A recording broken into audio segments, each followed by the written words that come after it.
The Mystery at Cabin Island, Chapter 18. You'll remember they found that cave, and when they went outside, chased somebody out. They didn't actually get a good look. They saw where someone had fallen over the cliff and appeared to be down at the bottom, hurt. It's called the crash. Somebody's hurt, said Frank. Come on, let's get Joe and Biff. He and Chet climbed to the top of the cliff where their companions were waiting.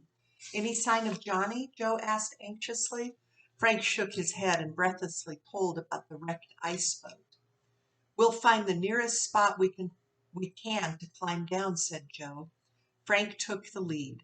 The foursome, their flashlights turned on, plodded through the deepening dusk and wind-whipped snow. Finally, Frank stopped at the far end of the cliff where the terrain sloped more gently. I think we can make it here. The descent seemed interminable, since the boys had to wind their way around boulders, high drifts, and in and out of thickly growing pines. At last they reached the shore and stepped onto the ice. Facing into the screaming wind, they headed toward the cracked-up boat. As the boys drew near the scene, Joe shone his beam on the tilted hull and yelled, "It's the Hawk!" "Who's the man?" Biff called as the others rushed up. "Hanley!" Frank exclaimed. As the Hardys and their friends carefully freed the man, he regained consciousness. Groaning loudly, he clutched his right leg. It did not appear to be broken, so the Hardys helped him to his feet. Hanley took a few steps, then insisted he was in too much pain to walk. "I think it's just a wrenched muscle," Frank muttered to Joe. "But give me a hand and we'll carry him." Making a chair of their hands, Frank and Joe transported their heavy burden to the cabin, where they settled him on the sofa. There's that sofa again. It's sure coming in handy for all sorts of hurt people. Hanley grimaced with pain as Biff pulled off his boot. "I know my leg is broken," he complained bitterly, "and I nearly froze to death out there." "Well, you had no qualms leaving Joe to freeze in the snow this afternoon," Frank said. Hanley's only response was a prolonged groan. "Why'd you take the Hawk out in this storm?" Joe asked. "You must have been desperate to pay us another visit, and in a stolen boat at that." "I only borrowed that old boat," Hanley growled. "Well, we know that isn't true," Frank retorted. Hanley raised his head to glare at the boys. "Cut it out," he snarled. "Can't you see I'm in terrible pain?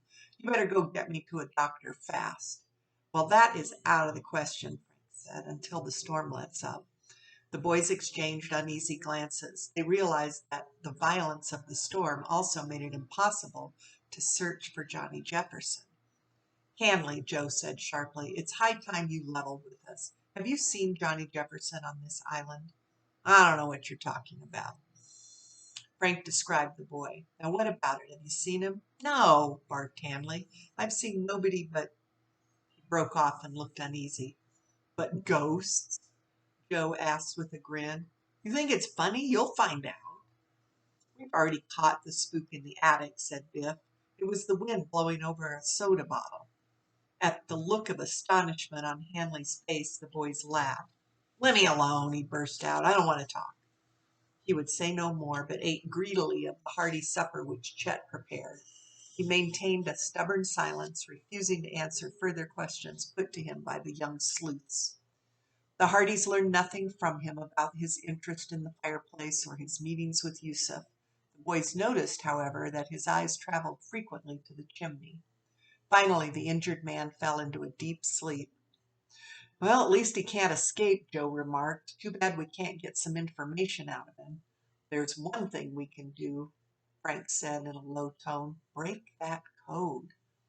The boys hurried into the kitchen, and Joe closed the door. They settled down at the table with pencil and paper, the notebook turned open to the page bearing the cryptic letters. Soon all four became oblivious to the storm's increasing fury as they concentrated on the task. Suddenly Frank exclaimed, "I think the first and second words are Cabin Island." "How can you tell?" Chet asked. "The numbers of letters are the same." Frank pointed to the HJOSW and the SHRJWN of the code. "Look, the words cabin and island both contain A, I, and N. So the letter J stands for A, S is for I, and W is N." "Terrific!" Joe exclaimed. Then H is C, O is B, R equals L, and W stands for end.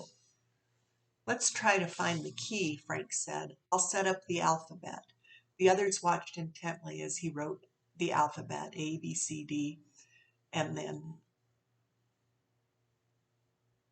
John, S, R, W, H. John Sparewell, Joe burst out. But what does H stand for? Houseman, maybe? Frank replied. Try that. There's a comma in the cipher.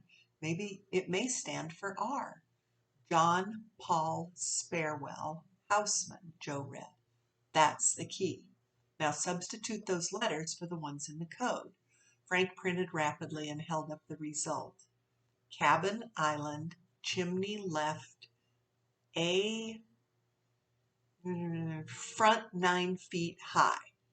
We've got it, Joe exulted. But, said Biff, we've gone over all the chimney stones. Remember, there's an inner lining, Frank pointed out. As soon as the fire dies down, we'll check. You think Hanley deciphered the code? No, Frank replied. Otherwise, he wouldn't have been so eager to recover the notebook. I'd still like to know how he got his hands on it. Excuse me, said Biff. Did he steal it from John Sparewell? I don't know, Joe replied, but I vote we zero in on the medals pronto. The boys' discussion was broken off by a signal for silence from Frank, who pointed to the door. From the other side came the sound of creaking of floorboards. Swiftly, the Hardys scooped up the notebook and the papers and hid them in a cupboard. Then Frank and Joe went over and pushed the door open a crack. They peered out and saw Hanley limping to the fireplace. He pulled aside the screen from the fire, now burning low, took a poker and thrust it up inside the chimney.